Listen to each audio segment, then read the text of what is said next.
I'm a real believer in um, you're dealt what you create. Uh, the biggest thing for me was putting it in perspective so I could understand it a bit better, which takes time. I didn't just accept it. Okay, I've got cancer. Either they fix it or I'm going to die. Right? That was never. I just sort of didn't accept that. It's more a matter of okay, what are we going to do now? Where are we going to go? And there were periods where I was incredibly sad and incredibly upset.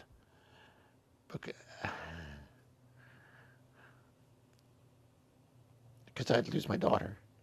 Because I didn't think about it losing myself. Right? I just thought about like losing my daughter. Um, and there were times when you just don't worry about it. But then there was a time that came when I just was walking along, and I can remember it well. It was summertime, and walking Darla, my dog, and I just realized I'm not going anywhere. I'm not ready to go anywhere yet. That's you know, and I was dwelling on the negativity of what am I going to do when I go, what's going to happen when I go, what's going to do, how I take care of all these details for when I'm gone, and I realized I was putting all of my energy into going instead of staying. So I kind of slapped myself around a little bit and just sort of dove back into work as much as possible and I spend as much time with my family as I can and just treat it like that. So I still don't think I'm going anywhere.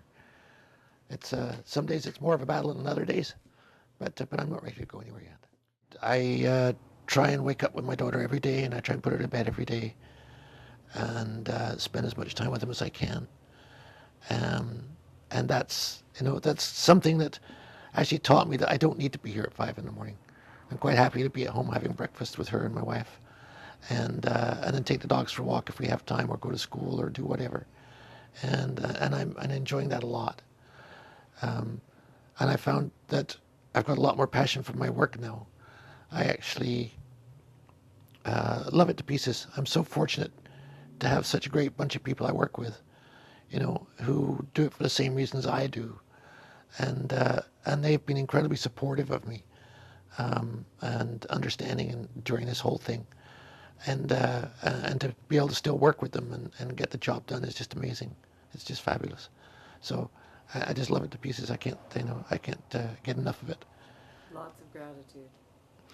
Yeah, yeah. Um, my life is a work in progress. I don't think I'm done yet, and I don't think there. But no, I think there are still surprises around the corner, which I'm looking forward to. A day in the life of Paul Baker. Well, as I mentioned, every day is a little different. Most days I start out pretty good, except for the day after treatment. Sometimes I'm a bit wasted. It's kind of like a bad hangover. But without the headache and stuff, just your physicality, you're not really there. Um, but most days I just get up, have breakfast at home with family, and then if it's a school time, I'll take Ryan to school, and then I come to work and just do whatever needs to be done. So some days are shorter. And some days I'll be here for an hour, 2 hours, and I'll just go home. You're listening to your body. Yeah, yeah. It's also it's not just the physical tiredness. It's your mental plume. Sometimes you're just not there. You know, and it can be distraction. Stuff going on. It can be lots of different things. Can you feel changes in your body, Paul, as you feel the cancer starting to grow or Oh yes, diminish? You can actually feel it. absolutely. And one thing I know for sure is that stress is the biggest problem. If you have, I'm not an angry person. I'm not a real stressed out person, but sometimes I get upset. And if you do get upset, it comes on unbelievably strongly. You can just feel it almost grow immediately, and it doesn't go away as fast. It takes a lot longer to go away. And there's definitely dietary things that make a huge difference too. I can't eat. I used to love spicy foods, um, and I can't eat them at all anymore. And I've stopped for quite a long time now. And the other day I went to a usual breakfast place where they usually serve me sausage, and they changed their sausage to chorizos and didn't tell me, which is, but I took one bite of this and it was just like wham, like I was in incredible pain for 2 days. It's just amazing how quickly it just takes off. So it's a 24-hour day looking after yourself and making sure that you're doing what's good for your body. You know, stress here. We don't usually do that. It's a pretty stress-free zone, isn't it, Sean? Yeah. It's and you know what it is? It's not. I don't even think about either tackling stress or not. I don't. It's usually just not there. But the big thing for me for work is it keeps me occupied. Um, I'm not a beach person, right? For me to go sit on the beach, it's fabulous for the first 15 minutes, and it's kind of like, okay, what do we do now? I'd much rather be busy. I'd much rather be active. So for me to come here, even if it's like yesterday, Dave and I mounted these monitors and did a bunch of stuff like that, maintenance, cleaning up outside. We're putting up a new fence, rewiring the racks. We just rewiring the patch bay. I mean, stuff like that. It just keeps you active, and because if you don't do that, then you're dwelling on other stuff, and the other stuff in my life is not that pleasant. So I'd rather be busy doing things that I enjoy and moving forward as opposed to trying to deal with my sickness, And not to say I'm not dealing with it, because I'm trying to my best ability, you know. But it's a time-consuming thing. So what I'm hearing from what you're saying is that you're still investing in your passion, and your passion Oh, yeah. is pure, and that becomes a prescription. That's what I'm hoping. Yeah.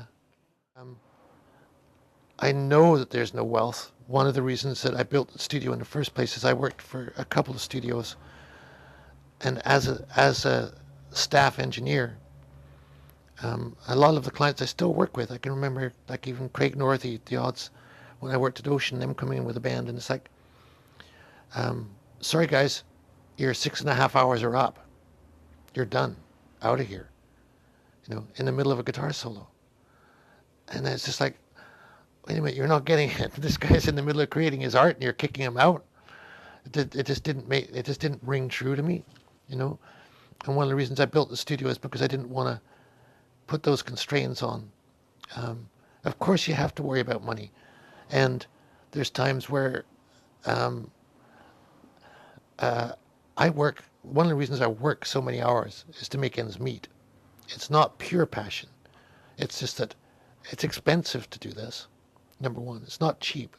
These toys that I have are not inexpensive, but 95, if not more, % of my clients are musicians, and 95% of those musicians are broke.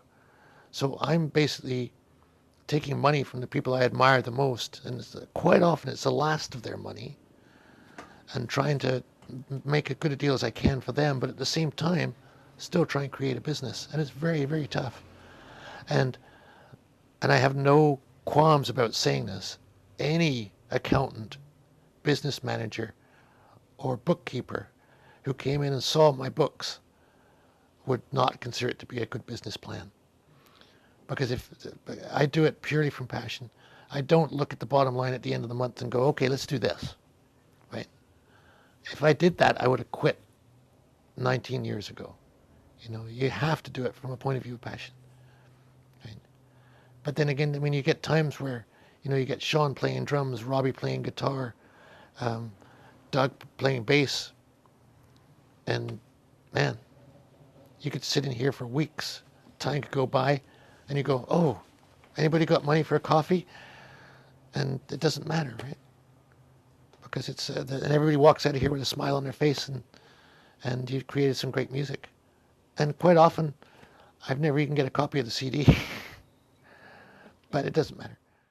I love the studio greatly. It's just great. But still, my greatest feeling is at the end of a live show, when you just hit that last chord, just crank it, and everybody in the audience is just totally in love with what you've just done. It's the end of a great night.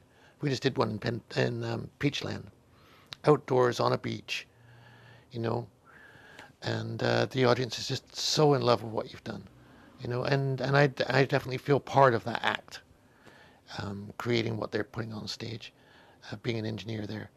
And that to me is probably just to bring a bit of joy from the music is it. And it's always thrilling when somebody goes, oh, have you heard that song? And then they talk about it and then you realize it's a song that you've done. And it means something to them, right? Because if it doesn't mean anything, then it's kind of pointless. But when they take something home from that music, whether it's from a live show or a recording, that's pretty much what we worked for. What would you counsel them now with your many years of wisdom? Just do it and find people with a like mind. It's really easy to get sidetracked by people offering you a contract to develop a certain kind of music. Usually it's pop music, formulated pop music. But if you dive into that, you can work really hard at it, but you don't take anything home. You're giving it all away because you're doing it for somebody else, not for yourself. So find your passion in the music as well as what your art is. But that's really it. It's unfortunate that we don't have the training ground that we used to have that I grew up with. You know, believe it or not, when I started in England, there wasn't a board for live music. There wasn't one. We had a little 3-channel rotary control thing, and I had 4 of them. And that was it. I had the first board in England that had faders on it. I did a show at the Greyhound Club in London. But there's no training ground anymore. Everything's either you do a show or go to school. And schools don't work. I've never met you before until today. It was a privilege to meet you. And I think what's most amazing about this project is it's become a bigger energy that it's become something for all of the musicians. Yeah, well, that's what I hope. That's what, I don't know if you know that. That's what's happening. Okay. Yeah, so in my view, with not knowing you, I would say that is something quite large that you've motivated many people awesome. to be willing to commit themselves to have that happen. That's great. Yeah, that's I'm very excited about that. Yeah, I am too. Yeah. It's nice to see, and it gets quite... Well, next year I want to help. See, I knew if I told you that, you'd feel comfortable to do so. Oh, yes. Yes. Of course. Yeah, because it's becoming just not all about Paul Baker. It's becoming about the music. Yeah. Right, and that's hence the music family. I think that's great. And I mean, the music thing is fabulous. I mean, that was one of my first things when I heard about that something was being done. It was great. I'm very fortunate that my summertime has been quite profitable, and I've been able to skate so far all these expenses, and my brother has been incredibly supportive, and I have some really great friends here who have been incredibly supportive. One of the things I was thinking when I was sitting in that office, the doctor basically said to me, look, you can't do any more chemo. Your body won't take it. You can do this, or you're dead. And it's not covered. It's going to cost you 60 grand. Right? And I can't imagine, I kind of went, okay, we'll make that work. Because I knew that, well, I had, number one, it wasn't like 60 grand now. It was over a period of time, and you have to sort of make it work.